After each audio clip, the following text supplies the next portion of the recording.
Hello friends, welcome to my channel mister class 9-10। दोस्तों, आज हम पढ़ने वाले हैं पास्ट परफेक्ट टेंस।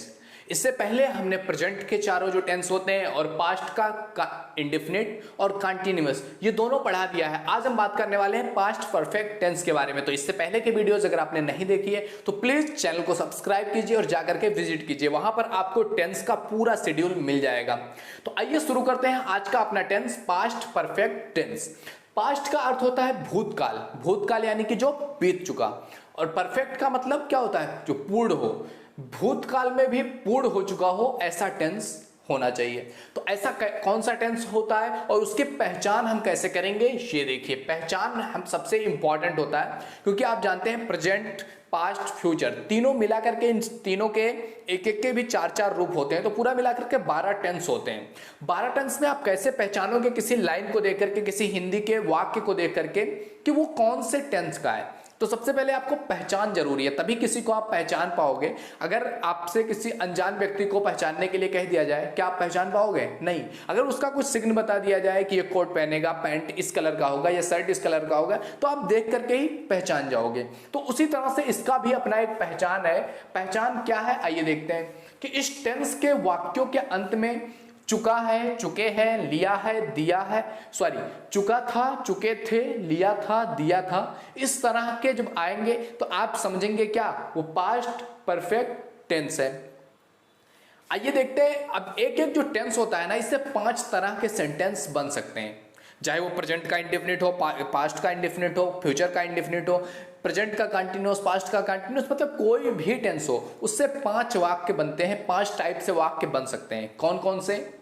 सबसे पहला अफर्मेटिव सेंटेंस, दूसरा negative, third interrogative, fourth interrogative negative, और फिफ्थ क्या होता है? एक question word is in between of sentence. तो 5 तरह के वाक्य बन सकते हैं। आइए कैसे बन सकते हैं मैं आपको दिखाता हूं। पहला जो आपका है अफर्मेटिव सेंटेंस, यानी कि साधारण वाक्य, सिंपल वर्ड वाक्य। जो आपका सिंपल वाक्य होगा, जिसमें ना नहीं लगा होगा, ना क्वेश्चन पूछा जाएगा, ना क्वेश्चन वर्ड बीच में होगा, यानी कि सिंपल सिंपल केवल बता दिया जाए, वो क्या कहलाएगा? आपका अफर्मेटिव सेंटेंस। फॉर एग्जाम्पल, घोड़ा मैदान में घास खा चुका था। बता दिया गया कि घोड़ा जो था वो मैदान में गया हुआ था और घास खा चुका था। जब ये पहुंचे तो उस समय तक क्या था? घोड़ा मैदान में घास खा चुका था। तो इस तरह के वाक्यों में अगर साधारण वाक्य है तो उसके लिए रूल क्या होता है? सबसे पहले लिखना है आपको क्या? सब्जेक्ट। सब्जेक्ट मीन्स कर्ता। कर्ता यानी कि जो काम को कर रहा हो, जो काम को करेगा, वो कहलाएगा क्या? आपका सब्जेक्ट। तो सबसे पहले उसको लिखेंगे। उसके बाद आपको लगाना है हैड। ये एक ही सहायक क्रिया है पास्ट परफेक्ट टेंस में, एक ही सहायक क्रिया है, चाहे सिंगल करता हो या मल्टीपल करता हो, क्या होगा? हैड ही आपका हेल्पिंग वर्ब लगेगा। हैड लगाएंगे। इसके बाद वर्ब का third form, first form, second form, third form होता है ना आपका, हर वर्ब के थर्ड फॉर्म होते हैं, 3 फॉर्म होते हैं, तो थर्ड फॉर्म आपको लिखना होता है वर्ब का। इसके बाद आपको ऑब्जेक्ट लिखना है। ऑब्जेक्ट मीन्स कर्म, कि कर्म क्या है वो लिखना है, और इसके बाद अगर कुछ एक्स्ट्रा बचता है तो वो लिख देना है। आइए आपको एग्जांपल के थ्रू समझाता हूं कि घोड़ा मैदान में घास खा चुका था। पहले क्या लिखना है आपको? सब्जेक्ट। सब्जेक्ट मीन्स कर्ता। कर्ता यानी कि जो काम को करे। यहां कौन सा काम हो रहा है? खाने वाला। कौन कर रहा है खाने वाला काम? घोड़ा। तो इसको, ये सब्जेक्ट हो गया, तो इसको सबसे पहले लिखेंगे हॉर्स। इसके बाद आपको लगाना है क्या? हेड। सोचना भी नहीं है कि ये एक वचन है या बहुवचन है, डायरेक्ट लगाना है आपको हेड। इसके बाद आपको वर्ब का थर्ड फॉर्म, वर्ब मीन्स जो काम हो रहा हो, क्रिया। यहां कौन सा काम हो रहा है? खाने वाला। इसका थर्ड फॉर्म, खाने का फर्स्ट फॉर्म क्या होता है? ईट। ईट होता है, सेकंड होता है आपका एट, और थर्ड होता है आपका ईटन। तो क्या लिखना है इसका? खाने का क्या लिखना है? Third form. तो ईट का थर्ड फॉर्म क्या हो जाएगा? ईटन। इसके बाद आपको लिखना है ऑब्जेक्ट। ऑब्जेक्ट मीन्स कर्म। क्या खा चुका है? घास खा चुका है। इसके बाद कुछ बच रहा है एक्स्ट्रा, घोड़ा लिख दिया गया, घास लिख दिया गया, खा चुका है, क्या बचा हुआ है? मैदान में। तो जो बचा हुआ हो एक्स्ट्रा उसको लिख देंगे। क्या बचा हुआ है? इन द फील्ड, मैदान में। इस तरह से आपको लिखना होता है। इस तरह से आप सेंटेंस को बदल देंगे। अगर आपको कहना है कि घोड़ा मैदान में घास खा चुका है, तो आप इंग्लिश में क्या बोलेंगे उसको? Horse had eaten grass in the field. अब आइए सेकंड देखते हैं। सेकंड है आपका नेगेटिव सेंटेंस, यानी कि नकारात्मक वाक्य जिसमें ना की भावना आ रही हो, नहीं किया गया हो, तो क्या होगा वो नकारात्मक वाक्य। जैसे कि मैं एक ही वाक्य लेके समझाऊंगा आपको ताकि क्लियरली समझ में आए। जैसे यही है, इसको नकारात्मक का कैसे बनेगा, घोड़ा मैदान में घास, यहां नहीं लगा दिया जाए अगर, नहीं, घोड़ा मैदान में घास नहीं खा चुका है, क्या लग गया, नकारात्मक। नहीं खा चुका था जब ये गए थे, तो घोड़ा मैदान में घास नहीं खा चुका था, तो ये हो जाएगा नकारात्मक वाक्य। और अगर नकारात्मक वाक्य है तो क्या करेंगे, सेम पूरा रहेगा, केवल हेड के साथ क्या लगा देंगे, नॉट। सेम वही रहेगा, क्या करेंगे, केवल हेड के साथ नॉट लगा देंगे।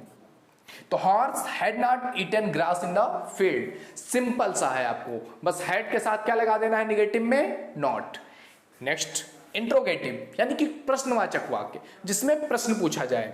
अब नहीं को हटाते हैं और क्या करते हैं, इसको बनाते हैं क्या, प्रश्नवाचक वाक्य। तो प्रश्नवाचक वाक्य बनाने के लिए यहां क्या लगा देंगे, क्या घोड़ा मैदान में घास खा चुका था, प्रश्नवाचक वाक्य बन गया आपका। क्वेश्चन पूछ लिया गया आपसे। अब इस तरह से अगर क्वेश्चन पूछता है तो इसके लिए क्या फार्मूला होगा आपका, ये वाला फार्मूला प्रश्नवाचक वाक्य का। सबसे पहले क्या लगा देंगे आप, हैड, जो आपका हेल्पिंग वर्ब होता है वही आपके क्वेश्चन के लिए बन जाता है। हैड क्या हो गया आपका, पहले आ गया, उसके बाद सब्जेक्ट, जैसे यहां था सब्जेक्ट, हैड को क्या किया, इधर ले आए, और उसके बाद वर्ब का थर्ड फॉर्म ऑब्जेक्ट। तो क्या करना है इसमें आपको, इस हैड और इस नॉट को हटाना है, नॉट तो है ही नहीं, इस हैड जो यहां है, इस हैड को आप ले आएंगे यहां पर। Had horse eaten grass in the field, simple, खत्म, यही इतना आपको करना है। रूल्स के हिसाब से बस आप रखते चले जाइए उसके जगह पे, इजीली आपके सेंटेंसेस इंग्लिश में ट्रांसलेट होते रहेंगे। क्या घोड़ा मैदान में घास खा चुका था, had horse eaten grass in the field, direct आप इंग्लिश में इजीली बोल पाओगे। तो इस तरह से बनता है आपका प्रश्नवाचक वाक्य, जिसको हम कहते हैं क्या, इंट्रोगेटिव सेंटेंस। अब एक और वाक्य बनता है, वो क्या हो सकता है कि अगर आपसे प्रश्न भी पूछ लिया जाए और नहीं भी कर दिया जाए, जैसे क्या घोड़ा मैदान में घास नहीं खा चुका था, क्या घोड़ा मैदान में घास नहीं खा चुका था, प्रश्न भी पूछा गया और नहीं भी लगाया गया, इस तरह से भी बन सकते हैं वाक्य। तो इस तरह से अगर कोई वाक्य आ रहा है तो उसका रोल क्या होगा कि शुरू में आप हैड लगाओगे, जैसे यहां शुरू में हैड लगता है, प्रश्न के लिए यहां हैड लगाएंगे, और क्या होता है, नॉट के लिए क्या करते हैं, हैड के बाद नॉट लगाते हैं, बट हैड यहां चला आया तो इस सब्जेक्ट के बाद यहां क्या लगा देंगे, नॉट। फॉर एग्जाम्पल, हैड यहां चला आया, इसके बाद सब्जेक्ट लिखना था, सब्जेक्ट लिख दिया गया, इसके बाद क्या करना है, नॉट, यहां नॉट लिख देंगे, और इसके बाद वर्ब का थर्ड फॉर्म ऑब्जेक्ट और एक्स्ट्रा जो बचेगा वो लिख देना है। तो इस तरह से आप बनाते चलेंगे जाएंगे तो इंट्रोगेटिव नेगेटिव सेंटेंस बन गया। क्या घोड़ा मैदान में घास नहीं खा चुका था, had horse not eaten grass in the field, ये आपका हो गया। इसके बाद लास्ट आता है आपका, अगर जो क्वेश्चन वर्ड है वो बीच में ही आ जाए, जैसे ये शुरुआत में आ रहा है ना क्वेश्चन वर्ड आपका, क्या घोड़ा मैदान में घास खा चुका है, क्या घोड़ा मैदान में घास नहीं खा चुका है, ये कहां आता है आपका, शुरुआत में। अगर ये क्वेश्चन वर्ड यहां बीच में आ जाए तो कैसे हम लिखेंगे, तो क्वेश्चन वर्ड बीच में आ जाए यानी कि ये शुरू से हट जाए, क्वेश्चन वर्ड यहां से नहीं हट जाए, और क्या हो जाए, क्वेश्चन वर्ड बीच में आ जाए। जैसे घोड़ा मैदान में घास क्यों खा चुका है, क्वेश्चन पूछ लिया कि घोड़ा मैदान में घास क्यों खा चुका है, उसको घर पर घास खाना चाहिए। अगर इस तरह से क्वेश्चन पूछ लिया जाए, बन सकता है वाक्य ना कि घोड़ा मैदान में घास क्यों खा चुका है। तो क्यों अगर बीच में आ जाए तो उसके लिए अलग रूल है। यदि प्रश्नवाचक शब्द वाक्य बीच में हो तो क्या करेंगे, सबसे पहले जो क्वेश्चन वर्ड है ना उसको पहले लिखेंगे। क्वेश्चन वर्ड क्या है यहां पर, क्यों। क्यों क्यों को अंग्रेजी में क्या बोलते हैं हम, व्हाई। तो व्हाई को सबसे पहले लिख देंगे। इसके बाद क्या लिखेंगे आप, हेड, लिख दिया गया हेड, कोई प्रॉब्लम नहीं। इसके बाद आपको लिखना है क्या, सब्जेक्ट। सब्जेक्ट कौन सा है, सब्जेक्ट मींस कर्ता, काम करने वाला कौन है, हॉर्स। और इसके बाद आपको लिखना है वर्ब का थर्ड फॉर्म, वर्ब का है ईट करना, खाना, थर्ड फॉर्म है आपका ईटन। इसके बाद क्या खाया, ऑब्जेक्ट लिखना है, ऑब्जेक्ट है आपका ग्रास, कहां पर खाया है, इन द फील्ड।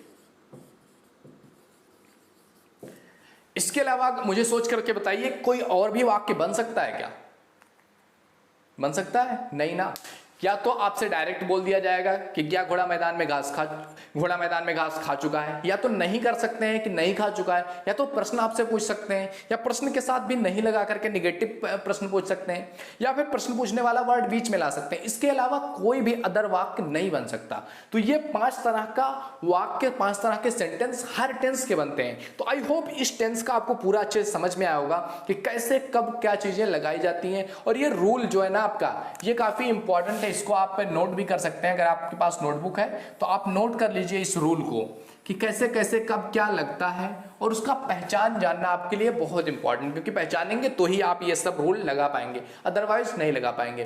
तो ये सब आप थोड़ा सा याद करोगे, थोड़ी सी प्रैक्टिस करोगे, इजिली आपको याद हो जाएगा, आपको समझ में आने लगेगा। जब भी इस तरह का कोई वाक्य बोलना होगा ना आपको, आप इजिली बोल पाओगे। जैसे कि हम कभी कभी हम बोल लेते हैं ना, why had horse eaten grass in the field, what are you doing here, where are you from.